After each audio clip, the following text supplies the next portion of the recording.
Greetings of peace and welcome again, hopefully. This is Adib Shabazz, and this week's topic is moving from victim consciousness to God consciousness. Now, many people wouldn't have a hard time with this, or as hard a time with this, if they realized that they were in victim consciousness.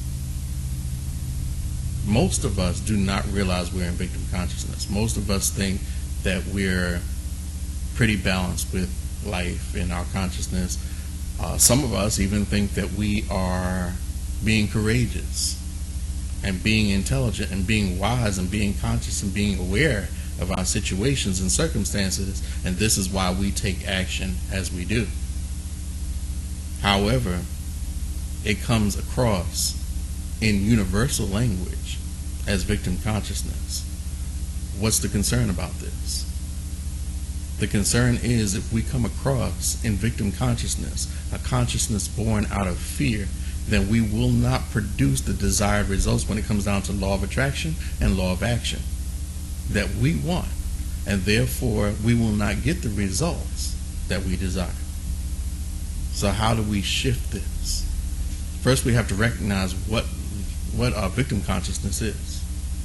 Victim consciousness is not only where you feel afraid, you feel terrified.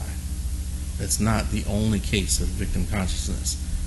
Victim consciousness is not just when you want to go lock the doors behind you and put bolts on the doors and grab a shotgun or to protect your family, or call the police at every sound, or be afraid to go out your door. That's not the only victim consciousness that there is. Victim consciousness is not only being afraid of the police and what they'll do because you're a minority, or being afraid of minorities because you are the hated majority. That's not the only victim consciousness. Victim consciousness includes those who think that they are aware, who think that they're conscious, who think that they are evolved. Now you might say, who am I to tell anyone that they're in victim consciousness, and how, Adib, do you not know that you're in victim consciousness? Well, for one, when you know that you were in victim consciousness and you've evolved from it, then you realize what victim consciousness really is.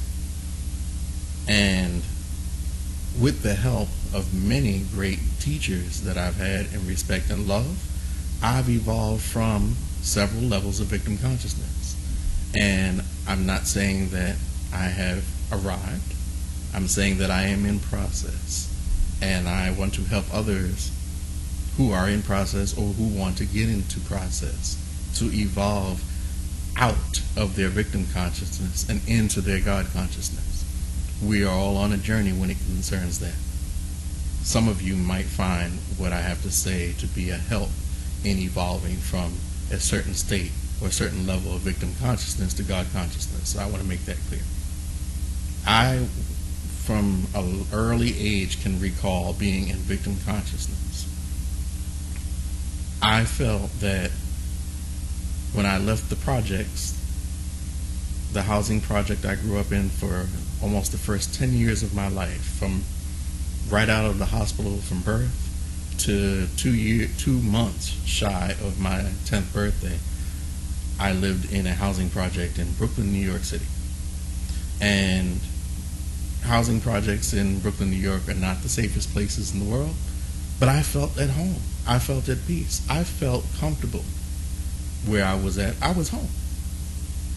Despite crime that I now realize that was there, despite the drugs and the drug trade that was around me, I felt completely safe because it was home. It was always home for me, if you understand.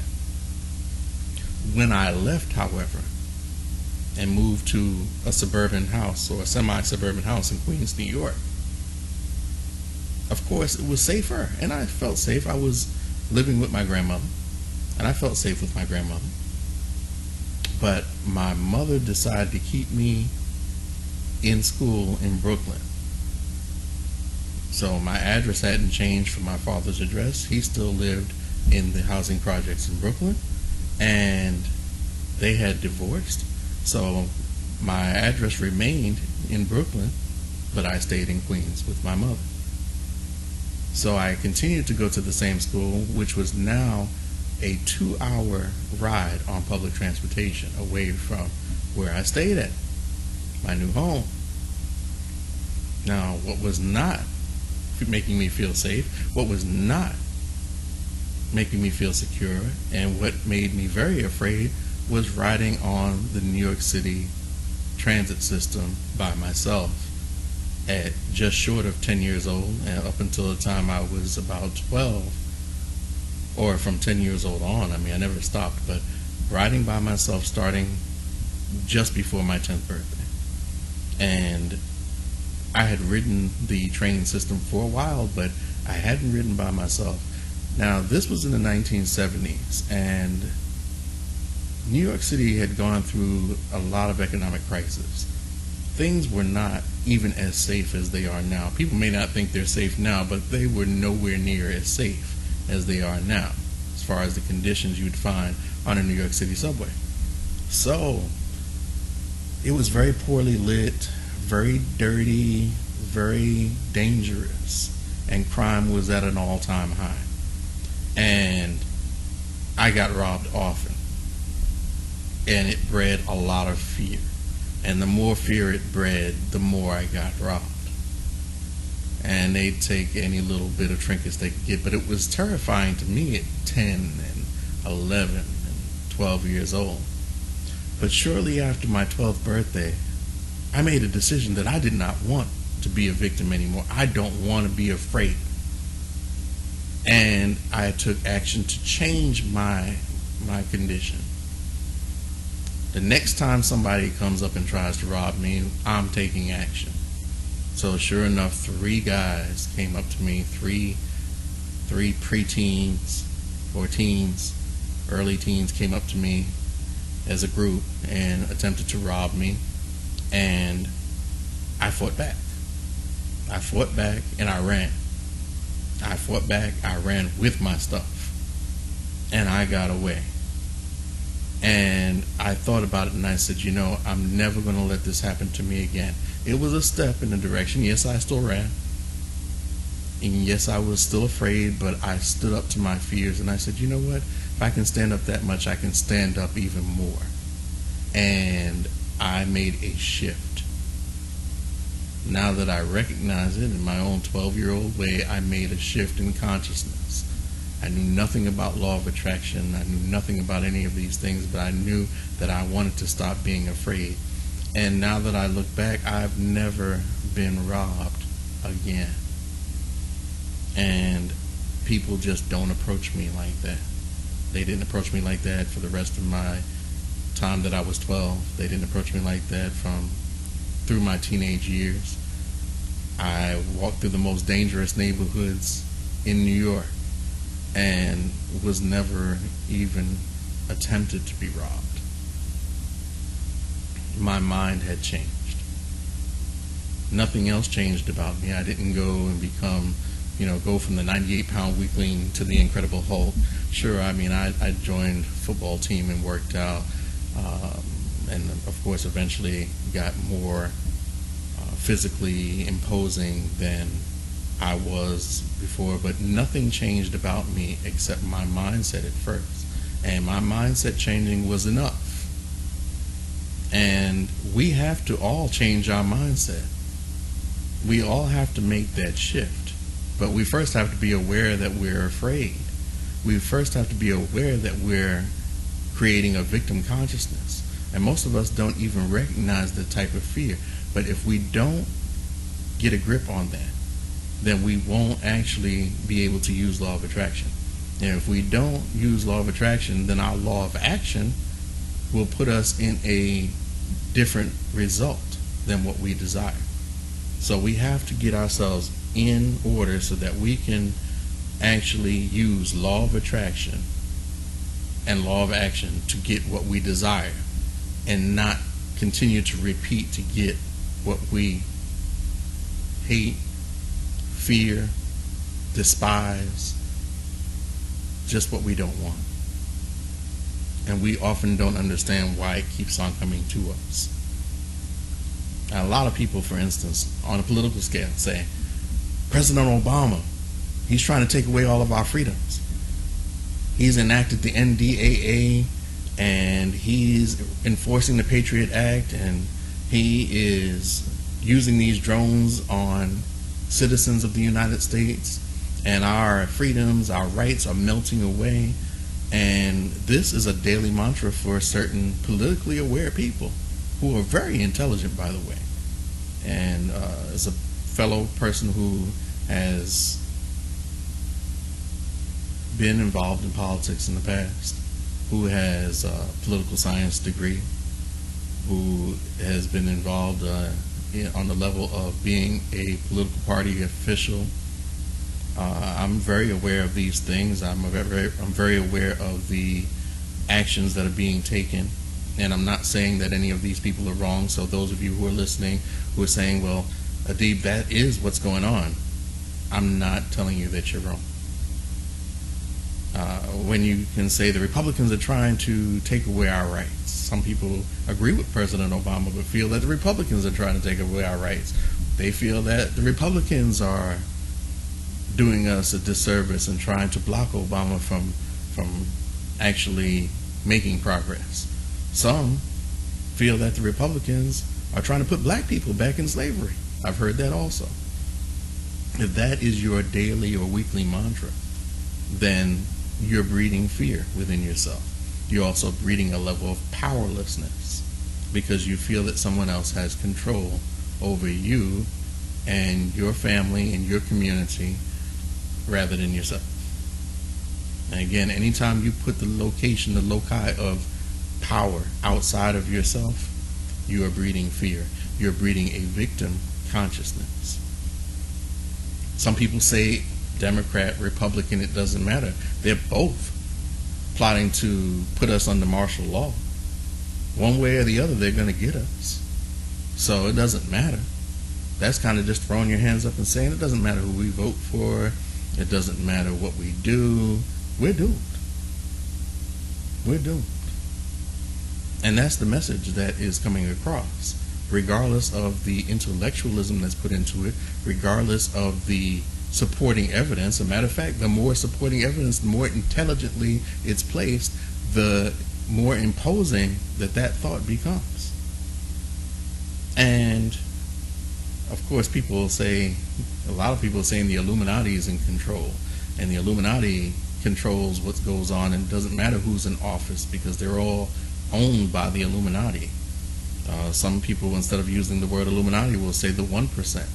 The 1% controls the 10%, and the 10% controls the population. The 1% are the 1% of people who have 95 or more percent of the wealth in the world. And the 10% are those who are in government and take orders from this 1%. And the rest of us here, the 99%, I guess it's part of the 99% is actually part of the 10% that controls the rest of the masses. But the point is that the masses of us are controlled by a few. And that is often repeated as a mantra from those who are very well-informed people. And I'm not putting down anybody because they are well-informed. I'm not saying any of this isn't true. I'm not saying that people are wrong. What I'm saying is we have to make a choice. Do we have power within ourselves, or do they have power? It has to be us having power over ourselves and our environment, or we can give our power away to them. We cannot have it both ways. We're playing a dual role here. We're playing a dual mind. We have a split mind right here. And that split mind is not getting us anywhere, and will never get us anywhere when it comes down to law of attraction, law of action, and the results that we get. It's not going to get us anywhere at all. We have to heal our split mind. A Course in Miracles speaks about healing the split mind and bringing ourselves back to oneness. The Bible, I believe, is the book of James. Forgive me if I'm wrong on my book. I didn't look up the scripture before I spoke, but I'm very familiar with the scripture itself, that a double-minded man will get nowhere. A double-minded man will always be lost. So some translations, say a split-minded man. But regardless, double-minded, split-minded, same thing. Basically, we're talking about not being unified. We're thinking one thing, for example, and saying that we want success, we want peace, we want freedom, we want prosperity. And then on the other hand, we're saying, no, but the Illuminati is this, President Obama's doing that, the Democrats are doing this, the Republicans are doing that, and it's them, it's them, it's them, it's them, it's them. And we can't stop them, the 1%, the Illuminati, the Democrats, the Republicans, President Obama. Somebody else outside of our loci of control is doing something to us that is helping to destroy our lives. If that is our continual focus, then we will not be successful at law of attraction on a grand scale. We have to understand that. We have to understand that even if you are one of these militant people, and I know many will criticize me for this, but even if you're a militant person, even if you have on, if you're a patriot, if you have your guns locked and loaded, if you're ready to arm yourself to the teeth, if you're ready to get these terrorists out of here, if you're ready to go ahead and join the army or fight the terrorists in Afghanistan or in Iraq or in Iran or in Syria or in Egypt or North Korea, if you're ready to deal with these people and you're ready to fight and you are convinced and determined that fighting this war against these terrorists that are threatening our freedoms, if you're a minority in this country of America, for those of you who are Americans or living in America, to be specific, and you feel like you should arm yourself in order to fight racism, regardless of how courageous it looks, it is a victim consciousness.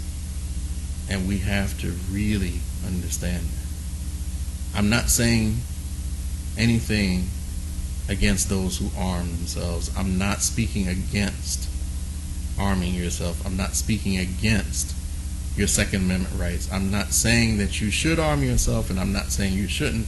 I'm saying that if that is your primary focus and goal, and that's your daily mantra, that arming yourself is the only way and the primary way in which you are going to achieve freedom and achieve peace, then you have a split mind when you also say, I want to attract certain things into my life. I want to attract good things into my life. I want to attract that which I desire, which is peace and freedom.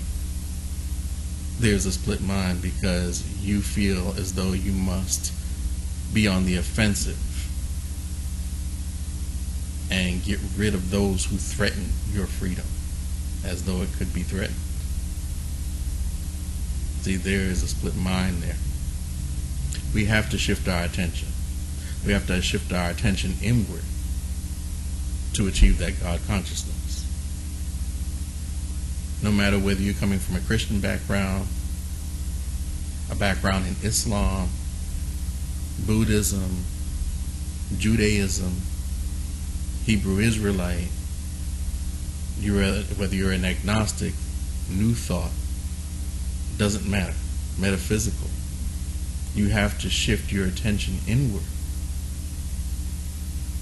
Some of us even say that and we agree that we need to shift our attention inward, but yet we are also talking about fighting the fight physically, as though it's going to achieve something. And it becomes very distressing for us because it looks like we're losing the battle, but we're not remembering that the battle does not need to be fought. The battle is inside of ourselves. And what we need to do is let go of all those attachments we have to that which is out there that we believe is controlling us. Whether it be President Obama, or the Democrats, or the Republicans, or the 1%, or the Illuminati, or the forces that be, or the white man, or the minorities, or whoever we think that are to blame for any condition in which we feel lack of justice, lack of freedom, lack of equality. Whatever we feel lack in, we need to understand that that lack is being felt because we have moved our focus of power. Our focus is now outside of ourselves. And that's a panicky type feeling. That is a panicky type feeling that we need to correct by actually bringing that power back into ourselves. We have to remind ourselves by saying, I am a conscious creator. I'm a conscious creator. If you feel more comfortable saying I'm a conscious co-creator in the universe, fine. But I am a conscious creator, a conscious co-creator in the universe. I create my own reality. Step number 1. Step 2, the God force, the creative energy of the universe flows through me so that I have a connection to everything that's going on in the world, in the universe. I am connected. And that God force that is connected to everything that I could possibly imagine and not imagine is connected in me, through me. It is all coming through me. Feel that oneness and understand the next step, which is no negative or destructive thought has power over me unless I give it power. All things that we perceive that are happening to us have been created by us. We often, more often than we actually realize, give our power away to others. And we say, they have this control. They have this power over us. You know there's a recession. You know the economy is bad. You know that jobs are hard. You know it's hard out here for a black man. You know women have it hard. You know that it's just hard out here being a man today. You know that it's hard for poor people to get ahead. You know that it's whatever. You insert whatever it is. I'm like, do I know that? I know one thing. I know that I am a conscious creator. That the God force of the universe flows through me. And therefore, when I feel that fear, I understand that I'm putting my attention outside of myself. And I need to bring it back. I know that I need to take it from wherever I gave it to, and I need to bring it back. And when I bring it back, I feel more at peace. And I also begin to receive the results that I desire and not that which I fear. So continue to focus your attention on bringing that power, that focus, that attention back within yourself. Calling your attention to the fact that you are a conscious creator, that the God force flows through you, and that no negative or destructive thoughts have power over you unless you give it to them. So dismiss that thought of presidents or Illuminati or 1% or any of that, which may be true, has power over you. I'm going to close with a quote from Bishop Carlton Pearson, a good new friend of mine, who said that knowledge is knowing that a tomato is a fruit, but wisdom is knowing not to put it in the fruit salad.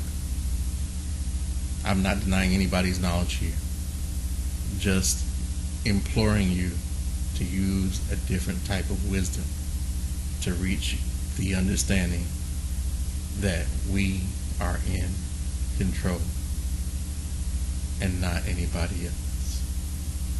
Thank you for listening, and until next time, I leave you with greeting words of peace. Shalom. Assalamu alaikum. Namaste. Thank you very much.